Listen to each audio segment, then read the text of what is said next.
So, let me tell you something that most people don't realize. Waking up in the middle of the night is not a glitch in your system. It's your body's way of communicating with you. It's like a gentle, or sometimes not so gentle, nudge, saying, "Hey, pay attention." But in our hurry-up world where sleep is commodified, we tend to slam that message down and rage against the darkness instead of listening. We check our phones, scroll social media, lie there endlessly judging ourselves, thinking, "Why me? Why can't I just sleep through the night like everyone else?" When really, that pattern holds a key. It tells a story about your stress levels, your blood sugar balance, your emotional load, your hydration, your environment, your routines, and your nervous system's sense of safety. So in this first part, I want you to open to a new perspective. Those wake-ups are not your enemy. They're not proof that you're broken or lazy. They're clues, breadcrumbs on the path to deeper rest. Imagine if you treated each wake-up like finding a clue in a mystery novel instead of feeling defeated.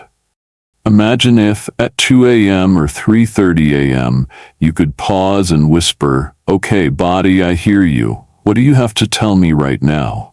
That listening posture changes everything. It turns panic into curiosity and self-judgment into compassion.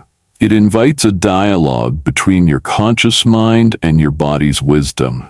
And that dialogue, it's the doorway to real, restorative sleep. Now let's get practical about the most common wake-up window, around 1 to 3 a.m. Science shows that cortisol, your stress hormone, naturally dips and then rises in the early morning hours as part of your circadian rhythm. If you're already carrying chronic stress, or if you've disrupted your natural cortisol cycle by eating late, consuming caffeine after noon, or exposing yourself to bright screens before bed, you'll feel that spike more intensely. Your heart races, your mind wakes up, you might need to pee, you might get a sudden wave of anxiety. And instead of swatting it away, what if you said, "Thank you, body, for this signal. I see you. Let's work together." Then you could do a simple breath practice. Inhale for 4, exhale for 6. Right there in bed, that exhale emphasis tells your parasympathetic nervous system, "We're safe. We can relax now." And because you're not fighting the wake-up, you're not reinforcing the stress loop. You're inviting calm. Next, around 2 to 4 a.m., many people experience blood sugar dips. If your last meal was too heavy in refined carbs or too long before bedtime, your pancreas releases insulin, blood sugar crashes, and the brain wakes you up looking for fuel. That's why you might feel jittery, sweaty, or even hungry at 3 a.m. Instead of reaching for a snack that will spike again, what if you kept a small handful of nuts by your bed, some almonds or walnuts, and ate them slowly, mindfully, as a signal that nourishment is on its way? Or better yet, the night before, structure your dinner around complex carbs plus protein. Sweet potatoes with salmon, or brown rice with beans and greens. That balanced plate gives your body a slow, steady release of glucose, so when your circadian cortisol surge comes, it doesn't have to crash your blood sugar and jolt you awake. There's also the fight-or-flight wake-up, a leftover reflex from our ancestors. In a high-alert state, your nervous system is primed to detect danger. If your sleep environment still feels unsafe, too bright, too noisy, too warm, too cluttered, your body will wake you up to check. So create a sanctuary. Blackout curtains, white noise machine or fan, cool temperature around 65 degrees Fahrenheit, minimal digital devices. And if you do wake up, resist the urge to turn on bright lights or scroll your screen. Instead, keep your environment dim. Use a red light or the lowest amber glow. And lie still. Maybe place a hand on your heart to remind yourself, I'm protected. I can rest. Emotional wake-ups often come from unprocessed feelings. That argument you had in the afternoon, that deadline stress, that anxious anticipation of tomorrow. Your brain can't park those thoughts during the day, so it ruminates when the world quiets. When you wake up, instead of fighting those thoughts, roll onto your side, reach for a journal on your nightstand, and write a stream of consciousness for 2 minutes. Let it spill out. No editing, no judgment. That simple act says to your brain, I see you. I value your thoughts. And often, just acknowledging them is enough to close that loop. Hydration also plays a role. Being either overhydrated or dehydrated can wake you up. If you chug water right before bed, your bladder will nudge you awake.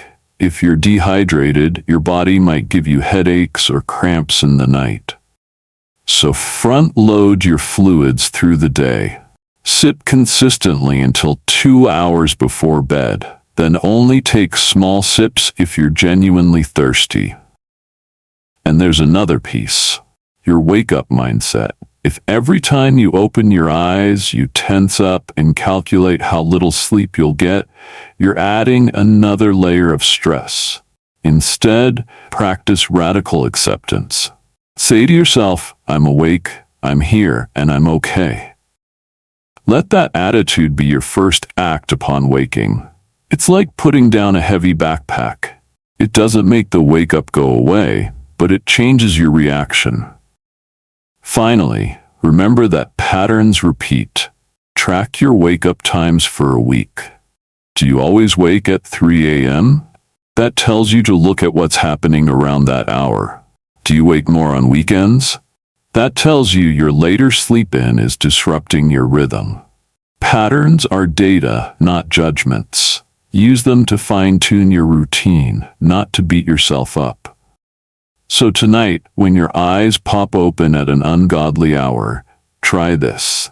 Place your hand on your belly, take 3 soft belly breaths, whisper, "Thank you for telling me," and ask, "What do you need right now?" Listen. Then respond with kindness, whether that's adjusting your blanket, shifting your pillow, taking a minute to journal, or simply breathing.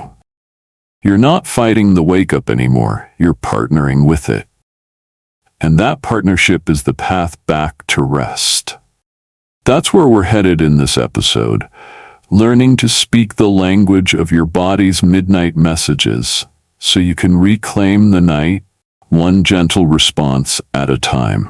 Okay, so you've woken up in the middle of the night again, heart racing, mind swirling, and you've moved beyond blaming yourself and started seeing this as a message, not a mess. Now the question is, how do you respond in a way that honors what your body is telling you, satisfies the signal, and brings you gently back to sleep? This part is all about the practical, compassionate steps you can take in those quiet hours, transforming panic into presence, reactivity into response, and isolation into self-care.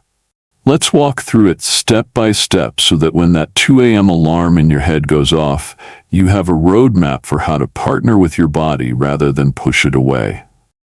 First, the moment you realize you're awake, maybe at 2:17 a.m., maybe at 4:03, you pause. You literally stop moving. No reaching for the phone. No jolting upright. You slow everything down. If your eyes open, allow them to soften into the dark. If they stay closed, bring your awareness to the feeling of the mattress beneath you. You tune into the physical reality of lying there, not the mental reality of what's next in your day. This pause is crucial because it marks the shift from alarm reaction to curious observer. Instead of flailing, you settle. Next, take 3 conscious breaths using what I call the 4-1-6 pattern. Inhale through your nose for a slow count of 4. Pause gently at the top for 1. Then exhale through your mouth for 6, imagining that exhale carrying away tension. With each breath, mentally whisper, "I'm safe." You're not chanting. You're offering a small affirmation of safety to your nervous system. By emphasizing the exhale, you nudge your parasympathetic branch, the rest and digest mode, to switch on. Now comes the body scan. Starting from your toes, bring gentle attention up through your legs, pelvis, belly, chest, shoulders, arms, neck, and face. Notice where you're holding tension. Maybe your calves feel tight. Maybe your jaw is clenched. As you find each area of tension, breathe into it. Imagine the breath pooling there like sunlight, softening the tightness. This isn't a fight. It's an honored request to relax part by part. As you scan, you're learning to hear the nonverbal cues your body has been sending all day.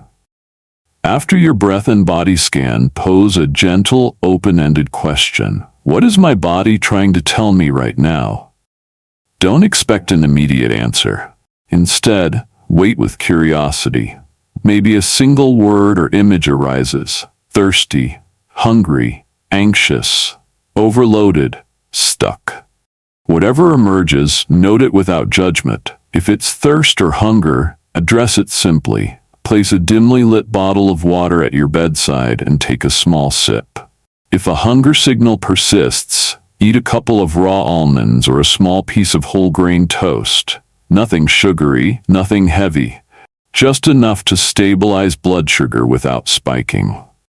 If what arises is anxiety or unprocessed emotion, perhaps you're worried about an argument from earlier or anticipating tomorrow's deadline.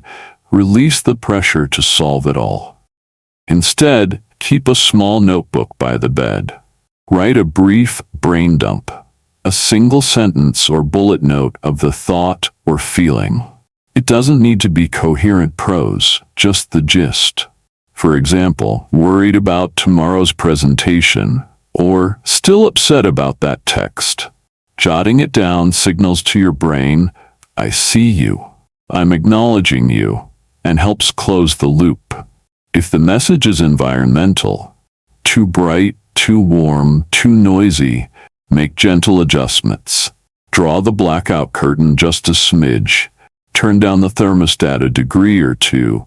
Turn off any fan oscillation that's rattling, or switch your white noise machine to a softer setting. Small modifications can shift your body's sense of safety dramatically. Now pause again. Breathe 3 more times, this time with an extended exhale and no mental mantra, just the sound of your breath. Notice how your body feels after addressing the signal. Often you'll find a moment of calm, a slight drop in tension. If you do, lean into it. Let yourself sink into the mattress. If you're still alert after 10 minutes, it's okay to get out of bed, but keep the lights dim. No phone screens. Do a low stimulation task. Fold a few pieces of laundry, admire the moonlight outside, or read a printed, non-stimulating book under a warm lamp with amber light. Move mindfully, breathing until you feel that gentle heaviness returning, that pull towards sleep. Then return to bed. By handling your wake-ups this way, pausing, breathing, scanning, acknowledging, responding, and resetting, you're teaching your body that awakenings are safe, not signals of danger or failure. Over time, these wake-ups decrease in frequency and intensity because your nervous system learns that checking in leads back to rest, not panic. You no longer resist the night, you partner with it. Each waking moment becomes a chance to care for yourself. In the next section, we'll dive into how morning reflections on these wake-ups can further transform your sleep pattern, creating a feedback loop of insight and compassion that rewires your nights for good. But for now, practice this wake-up routine as often as you need. It's not complicated. It's just consistent kindness toward yourself, one breath at a time. So you've practiced in-the-moment responses, you've tracked and reflected in the morning, and now you're ready to layer on a nightly ritual that weaves it all together. Think of this ritual as your personal sleep story. A sequence of activities, moments of awareness, and cues you give your body each evening so that when it's time to sleep, your nervous system feels invited rather than ambushed. Let's walk through it as if you were actually doing it tonight. You finish dinner at least 2 to 3 hours before bed, so your digestion has begun to settle by the time you start winding down. You set your reminder chime for lights down at, say, 9 p.m. When that gentle tone plays, you pause whatever you're doing, and you literally close the laptop, turn off the TV, put your phone on airplane mode, and surrender to the moment. That first act, shutting out the world, is your way of telling your system, task mode is over, rest mode is beginning. You move into your release phase by sitting comfortably with a journal and pen. You spend 5 minutes doing a gratitude list, writing 3 things that went well today. This isn't forced happiness, it's a simple practice of noticing warmth, kindness, or accomplishments, however small. Then, you spend another 5 minutes doing a brain dump, jotting bullet points of anything that's still buzzing in your mind. Projects, conversations, worries, just enough so your brain knows it's been seen and will be held even if you aren't solving it right now. Finally, you write a rest intention. One sentence like, "Tonight I let go of yesterday's tension," or "I welcome calm in my mind and body." Next, you transition into your movement ritual. You stand up, switch on a soft salt lamp or amber bulb, and move through 5 to 10 minutes of slow stretches or restorative yoga. You might do a standing forward fold, a seated twist, gentle chest openers and hip circles. Anything that releases areas where you tend to hold stress, your shoulders, hips, and lower back.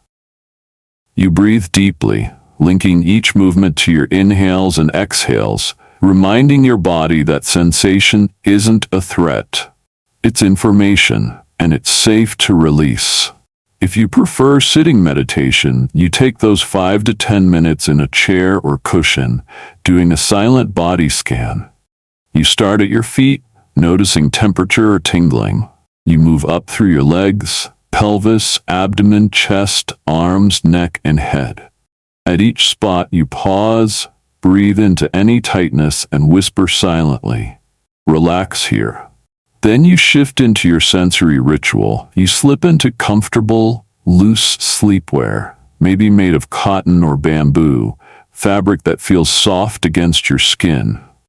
You pick up a small essential oil diffuser or a candle, but you choose one scent and one source of light.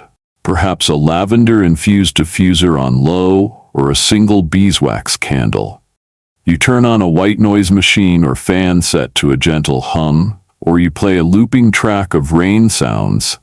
No lyrics, no sudden volume changes, just a consistent, soothing backdrop. You dim all other lights and let your senses settle into an environment that consistently says calm on sight, sound, and smell. Now you climb into bed. Instead of instantly pursuing sleep, you lay on your back or side, whichever feels more natural. You place one hand on your heart and one hand on your belly, feeling the rise and fall of your chest and abdomen as you breathe. You do 3 rounds of the 4 to 1-6 breath. Inhale 4, hold 1, exhale 6, mentally affirming, "I'm safe."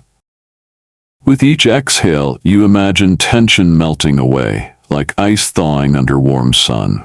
At this point, you recall your morning reflections, those notes you made about your awakenings. Maybe you noted, "I woke at 3 a.m. feeling thirsty," or "I woke at 2:15 a.m. worrying about my meeting." You choose one key insight and frame it as a quiet intention. Tonight, I honor my need for hydration. Tonight, I allow my mind to rest, knowing tomorrow is taken care of. This reflective step ties your conscious awareness to your subconscious signals, bridging day and night. Then you bring in your in-the-moment toolkit seamlessly into the ritual. If thoughts arise, planning, worrying, replaying conversations, you don't push them away. You imagine them as clouds drifting across the sky of your mind. You observe without engaging, then you return to your breath. If a physical urge emerges, thirst or hunger, you respond mindfully, sip water, or eat a small handful of almonds. If muscle tension flares, you breathe into that spot, softening it. You're not troubleshooting or medicating, you're collaborating with your body. If you find yourself lying awake for 5 minutes, you allow the sacred pause to expand. You repeat the breath cycle, you recite your intentions silently, you sink further into the comfort of your sheets. If you're still awake after 10 minutes, no more than that, you give yourself permission to get out of bed, but you do so in dim light without screams. You might stand by the window and watch the moon, or you might sit in a chair and read a comforting book under a soft lamp. You move slowly, mindfully, breathing as you go. When sleepiness returns, you return to bed, trusting that your body knows its rhythm once you're not resisting. Over the next nights, you practice this ritual consistently. You notice that the awakenings become fewer or softer because your body learns that checking in leads back to rest. You notice that sleep feels deeper, more continuous. You feel your overall stress levels decrease because you're processing and releasing tension every evening instead of letting it accumulate. You notice that mornings become gentler. The alarm doesn't jolt you as harshly because you've been sleeping in a system that you actively co-created. That, my friend, is how you transform nighttime wake-ups from enemies into allies. By weaving together pause, movement, sensory tuning, reflective intention, and compassionate response, you create a living, breathing container for rest. And once you build that container, you're no longer subject to panic when the night stirs you. You're an architect of your own calm. Sleep becomes a dialogue rather than a monologue, a partnership rather than a struggle, a sacred ritual rather than a scarce resource. In the final part, we'll look at how to sustain this practice over the long haul, integrating it with shifting seasons and life's inevitable changes so that wherever you go, your body knows it's safe to rest. But for now, celebrate this. You've built a nightly ceremony that listens, honors, and holds you. That's the essence of sleeping in harmony with your body's language. And now we arrive at the culmination of our conversation, bringing together the in-the-moment wake-up tools, the morning reflections, the weekly reviews, and the personalized evening ritual into an integrated, compassionate practice that you carry forward every single night. Think of this final phase as the art of sustaining your newfound partnership with your body across days, seasons, and life's inevitable changes. It's not another checklist. It's a living, breathing commitment to listen, adapt, and nourish yourself through every dark hour. Start by honoring that consistency is your greatest ally. You don't have to nail every step perfectly, you just need to show up for yourself. Each evening, set your wind down alarm, complete your gratitude and brain dump journaling, flow through your gentle movement or meditation, cocoon yourself in your sensory environment, and execute your breath and body scan and reflective intention. Over time, these actions become physical memory. Your nervous system learns to anticipate them, and that anticipation itself begins to soothe you before you even start. You'll notice that your pulse lowers the moment you dim the lights, or that your shoulders naturally release as you unfold into your first stretch. Next, integrate adaptive flexibility. Life happens. Late meetings, travel, unexpected stress. When your routine is interrupted, respond not with guilt, but with curiosity. If you miss the wind-down window because of overtime, carve out a shorter but meaningful pause. 5 minutes of seated breathwork or 2 minutes of body scanning. If you can't journal because you're away from your notebook, use your voice memo app to record one gratitude and one intention. The goal is not perfection, it's practice. Each time you adapt, you're reinforcing the message to your body. I've got you, no matter the circumstances. Another key to sustaining this practice is community and accountability. Share your journey with a friend, partner, or a sleep support group. Someone who understands the nuance of wake-ups and rituals. Discuss what's working, what's not, and swap creative adaptations. When you verbalize your insights and hear others' experiences, you solidify your own learning and expand your toolkit. Plus, the sense of "we're in this together" adds a profound layer of psychological safety that nourishes your sleep. Seasonal and life transitions also require mindful recalibration. In summer, when the days are long, you might need darker curtains or an earlier wind-down chime. In winter, shorter days can invite earlier rituals or supplemental light therapy in the morning to anchor your circadian rhythm. During periods of high stress, moving house, starting a new job, you might emphasize the emotional release phase, allowing more time for journaling or talking through feelings. When life is quieter, you can shift focus to the sensory ritual, experimenting with different essential oil blends or sleep soundscapes. The core structure remains, but the emphasis evolves, reflecting your body's changing language. Importantly, cultivate a mindset of ongoing gratitude and celebration. Each morning that you wake feeling a bit more rested, or each week that you notice fewer jolts awake, celebrate that progress. Acknowledge the small wins. A night when you drifted from beginning to end. A morning when you woke with clarity. These victories reaffirm your commitment and keep the momentum alive. Finally, remember that your relationship with sleep is not a project to be completed, but a lifelong dialogue. Some nights will still feel rough. That's part of being human. When they come, apply your in-the-moment response. Reflect compassionately the next morning. Adjust your weekly plan and return to your ritual without self-condemnation. Each cycle of wake, listen, respond, and rest deepens the trust you're building with yourself. So as you prepare to close this 10th chapter, take one last breath and whisper, "Thank you." Thank your body for its vigilance. Thank yourself for the willingness to learn. And thank this practice for creating a space of safety in the dark. From here on, midnight awakenings aren't markers of failure. They're invitations to care. They're opportunities to partner with your own wisdom.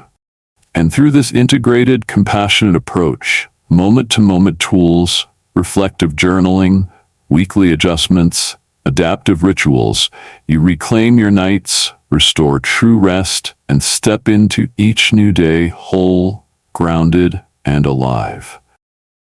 Sleep will meet you there, as a friend rather than a foe, because you have become a friend to yourself.